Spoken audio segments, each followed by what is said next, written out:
नमस्ते दोस्तों, welcome to equity Guru India. This is a channel जहां हम लोग स्टॉक मार्केट को डिकोड करते हैं for long term wealth creation. और आज हम स्टार्ट कर रहे हैं हमारी जर्नी एक ऐसे स्टॉक्स के साथ जो पावरफुल मोनोपोलीज हैं। तो सबसे पहले, मैं एक्चुअली इंडिया में नहीं रहता हूँ और पिछले एक डेकेड से मैं अब्रॉड हूँ। इस पीरियड के दौरान मैंने यूएस मार्केट्स में बहुत ज़्यादा इन्वेस्ट किया है एंड बहुत ही सक्सेसफुल इन्वेस्ट किया है।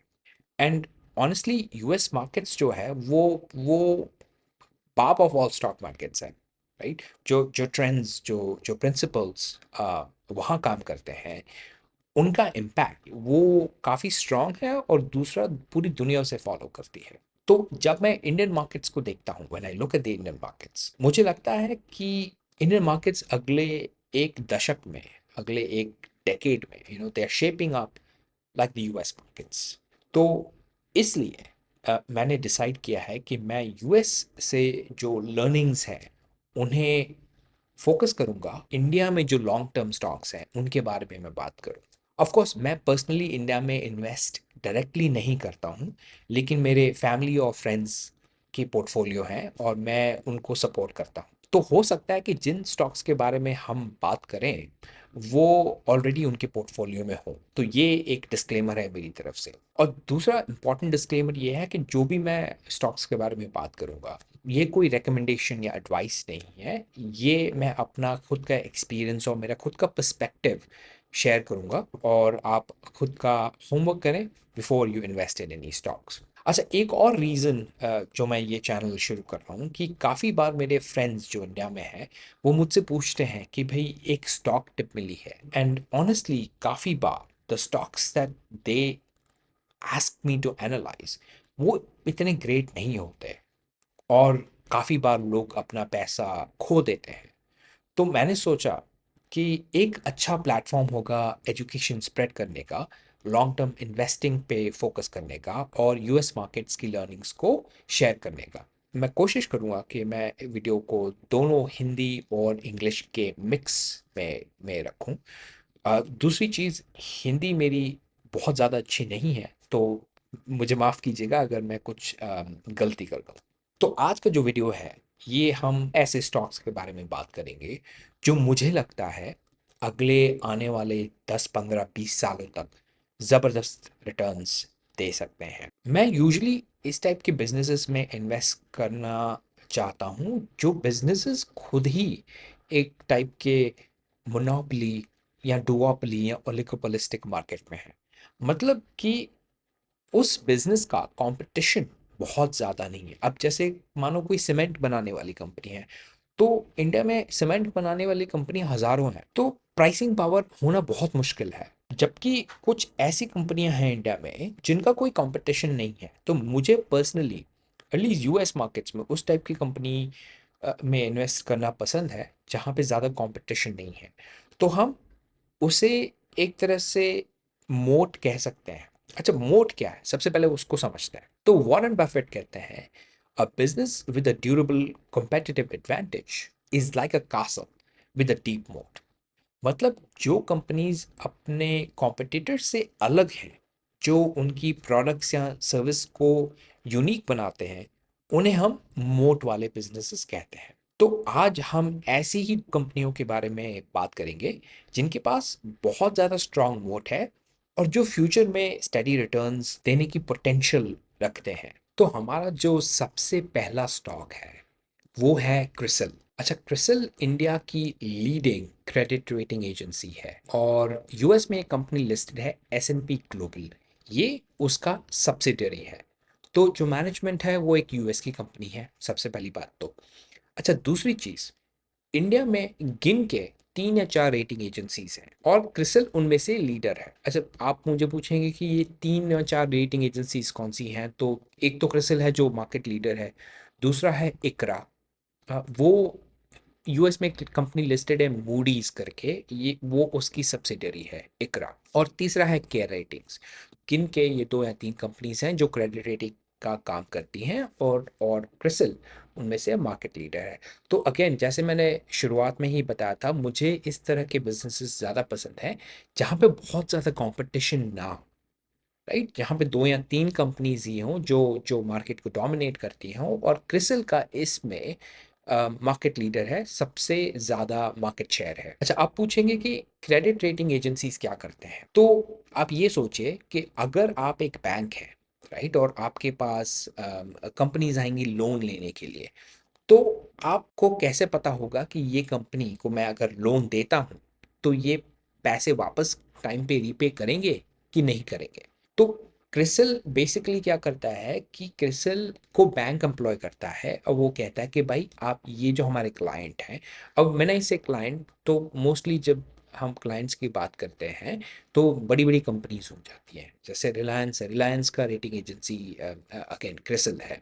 तो क्रिसिल जो है वो बैंक के जो कस्टमर्स हैं उनका बिजनेस चेक करेगा, उनके अकाउंटिंग्स चेक करेगा, and based on the health of the business उनको रेटिंग देगा कि ये ए है, ट्रिपल ए है, बी है, सी है, and so on and so fourth. Basically CRISIL का जो बिजनेस मॉडल है वो बहुत ही सिंपल है। वो कंपनीज और बैंक से फी लेता है रेटिंग्स, रिसर्च और रिस्क एनालिसिस के लिए, और जो इंसाइट्स वो देते हैं वो गवर्नमेंट, इन्वेस्टर्स और फाइनेंशियल इंस्टीट्यूशंस को वो वैल्यूबल होते हैं ये वाले इंसाइट्स। और एक बार क्रिसिल की रेटिंग या रिपोर्ट स्ट्रांग होती है तो कंपनीज को उस पर ट्रस्ट हो जाता है और बार बार सर्विसेज के लिए क्रिसिल को ही अप्रोच करते हैं। तो अब हम अगर मोट की बात करें तो क्रिसिल प्रैक्टिकली इंडिया का लीडर है क्रेडिट रेटिंग्स में।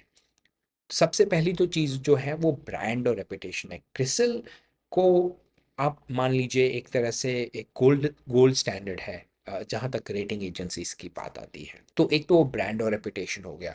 दूसरी चीज़ है रेगुलेटरी अप्रूवल। क्रिसिल की जो रेटिंग है वो रेगुलेटरी बॉडीज भी रिकग्नाइज करता है। तो न्यू प्लेयर्स का एंट्री लेना बहुत ही ज़्यादा मुश्किल है। तीसरी चीज़ है वो नेटवर्क इफेक्ट है।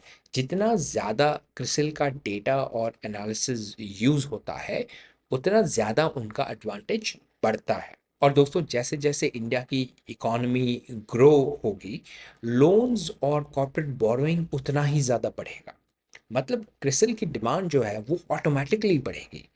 कंपनीज और बैंक्स को रिलायबल रेटिंग्स चाहिए होंगी, और क्रिसिल वहाँ हमेशा टॉप का चॉइस रहेगा। सो सिंपली पुट, क्रिसिल का जो मोट है वो बहुत ही स्ट्रांग है। उनका बिजनेस मॉडल बहुत ही सिंपल है और बहुत रिपीटेबल है, और इंडिया के इकोनॉमिक ग्रोथ के साथ ही ये स्टॉक लॉन्ग टर्म में भी बहुत ही स्टेबल रिटर्न्स देख सकता है।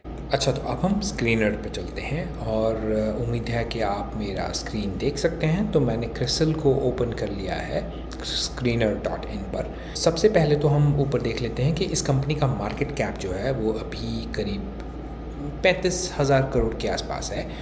और इम्पॉर्टेंट चीज़ जो एंटरप्राइज वैल्यू है वो भी आप देख सकते हैं कि करीब 35,000 के आसपास है। इसका मतलब कि इस कंपनी के पास बहुत ही नेग्लिजिबल डेट है, राइट? आप डेट देख सकते हैं, करीब 300 करोड़ का इनके पास डेट है।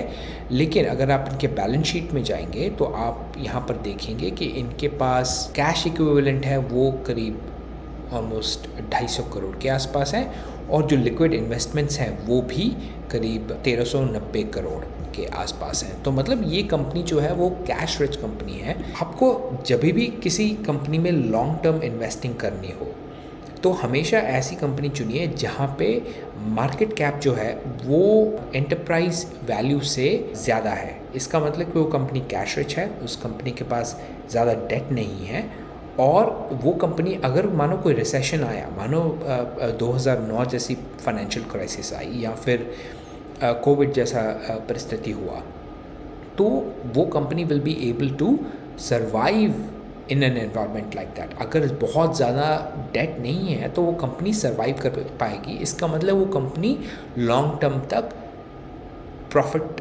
जनरेट कर सकती है एंड वाइबल है वो बिज़नेस। सो मैं हमेशा इसी टाइप की कंपनी प्रेफर करता हूँ इन्वेस्ट करना जहाँ पर एंटरप्राइज वैल्यू जो है वो मार्केट कैप से कम हो, प्रेफरेबली, या बहुत सिमिलर हो। अब हम नीचे स्क्रॉल कर लेते हैं। ये मोटा मोटा अगर आपने देख लिया कि अगर मार्केट कैप और एंटरप्राइज वैल्यू का आपने अगर कंपैरिजन कर लिया और देखा कि एंटरप्राइज वैल्यू जो है वो मार्केट कैप से कम है, इसका मतलब वो कंपनी के पास ज़्यादा डेट नहीं है। तो फिर मैं ज़्यादा बैलेंस शीट के अंदर ज़्यादा डिटेल में मैं एनालिसिस नहीं करता हूँ, क्योंकि मैं जानता हूँ कि ये कंपनी अगर रेगुलरली कैश फ्लोज जनरेट कर रही है तो मतलब इसका कोई रिस्क नहीं है कि ये कंपनी डूब जाएगी। तो सबसे इम्पॉर्टेंट चीज़ है, अगर आप कोई कंपनी में पैसा लॉन्ग टर्म के लिए इन्वेस्ट करना चाहते हो तो उस कंपनी में डेट नहीं होना चाहिए। उसका मतलब हम सिंपल्स देख सकते हैं कि अगर एंटरप्राइज वैल्यू कम है मार्केट कैप से, मतलब कंपनी कैश रिच है और डेट नहीं है। अच्छा, हम प्रॉफिट एंड लॉस स्टेटमेंट पर जाते हैं और आप एक बहुत ही बढ़िया ट्रेंड आप देख सकते हैं यहाँ पर। दिसंबर 2013 से डेटा अवेलेबल है। दिसंबर 2013 में the sales of the company was 1111 crores, right. And December 2024 मतलब 2024 में जो सेल था वो है 3260। तो it has grown nicely over the past 10-12 years from 1000 crores all the way to 3260 crores, right. तो अगर आप CAGR टर्म्स में देख लेंगे तो कंपाउंडेड एनुअल सेल्स ग्रोथ है करीब 10% ओवर द लास्ट 10 ईयर्स। 5 साल में थोड़ा ज़्यादा है, 3 साल में 12% के आसपास है। तो मतलब ये company slowly and steadily improve हो रही है, रेवेन्यूज़ इंक्रीज़ कर रही है जैसे जैसे इंडिया का इकोनॉमी ग्रो कर रहा है। अब 10 साल में आप देखेंगे तो 10% के आसपास की रही है, which is equivalent to what India is growing at, slightly higher than what India is growing at, right. आप ऑपरेटिंग प्रॉफिट देख लीजिए, और अगेन मुझे ऐसी कंपनियां ज़्यादा पसंद है जहाँ पे ऑपरेटिंग प्रॉफिट कम से कम 25% के आसपास हो।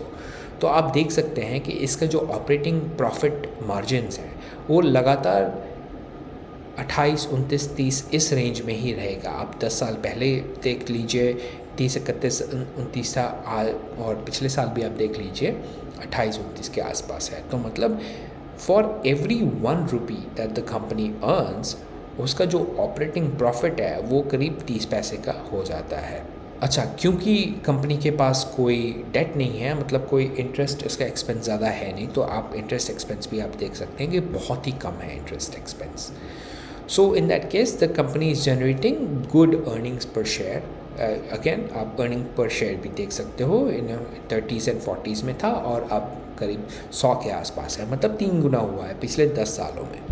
So that is exactly what I am looking for, कि कोई कंपनी जो है वो स्टेबल कितनी ज़्यादा है, कितनी ज़्यादा स्टेबल है, कितनी स्टेबिलिटी से रिटर्न जनरेट कर सकती है। अगर इंडिया की इकोनॉमी अच्छी करती है तो ये कंपनी और ज़्यादा अच्छी करेगी।